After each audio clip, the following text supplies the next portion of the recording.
We keep hearing about more schools going back to remote learning, and the reasoning in many cases is yes, due to COVID-related absences, but further than that, a lack of staff and substitutes to cover all the people who are quarantining or who have called out sick. This is Oregon Senator Michael Dembrow. He chairs the state's education committee, and back in December, he convened a group of about 50 people to try to fix the school staffing crisis.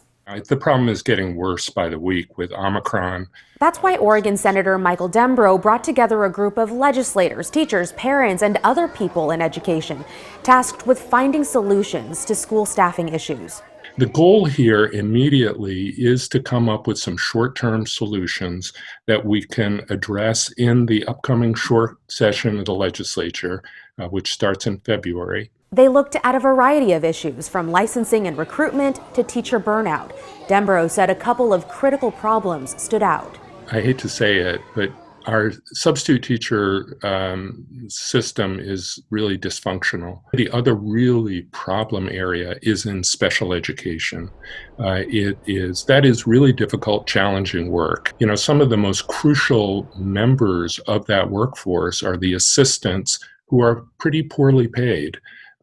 They can definitely be earning in today's job market much more in other occupations that are much easier, frankly, to do. In fact, many of the proposed solutions involved the state putting more money toward the issues, which would need legislative action to pay for things like incentives or increased pay. Helping with licensing fees to get people back into the profession right away, to help substitutes, to help, attract substitutes, those kinds of things. I mean, I know we're looking at short-term solutions, but what does short-term really mean? Like, how quickly can we put this stuff into place?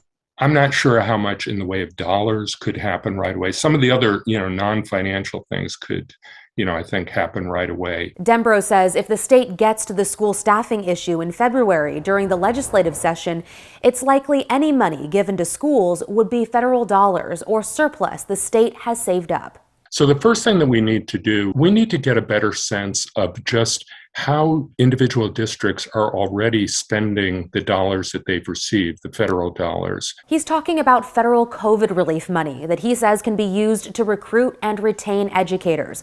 But even while solutions are labeled short-term, Dembrow says they take time. It's possible additional money could go out to districts in late spring or summer. That will help districts in their planning for next year. But if the staffing issue isn't addressed in the upcoming short session, he says help may not come until the 2023-2024 school year. So it really is important that we see what we can do right away. Okay, Christine Pitawanich joining us now. So Christine, these things obviously take time. We know that. But I feel like, and I know parents and teachers would say this should have been done like yesterday. Yeah, I know the frustration is absolutely there, Maggie, but Senator Dembrow says that there are some proposed solutions that actually could take effect immediately. For instance, teachers have said they need more one-on-one individual time with their students because there is just so much more need this year, mentally, academically, emotionally. Some teachers, they have to file regular reports, paperwork, that sort of thing.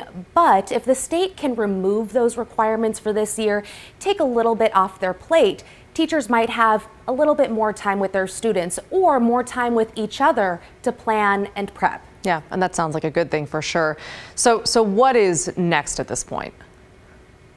Well, later this week, legislators plan to come together, prioritize the proposals, then they're going to be putting those proposals into a bill. Then, of course, the short session starts in February. That lasts for 5 weeks. But there is a possibility that the bill won't come to a vote because the time span is so short. State lawmakers, they have so much to deal with. So that is a possibility, but Dembrow hopes that's not the case. Okay, we'll be watching, of course, and Christine, I know you will be too. Thank you so much for your reporting. And once again, guys, we do want to reiterate, we're looking for parents to interview about this issue for a piece to air on this show. So if you're up for it, Email thestory@kgw.com. Tell us about your family's experience, which district you're in. We'll hear your concerns, we'll air some of your concerns, and then we'll take them to district leaders.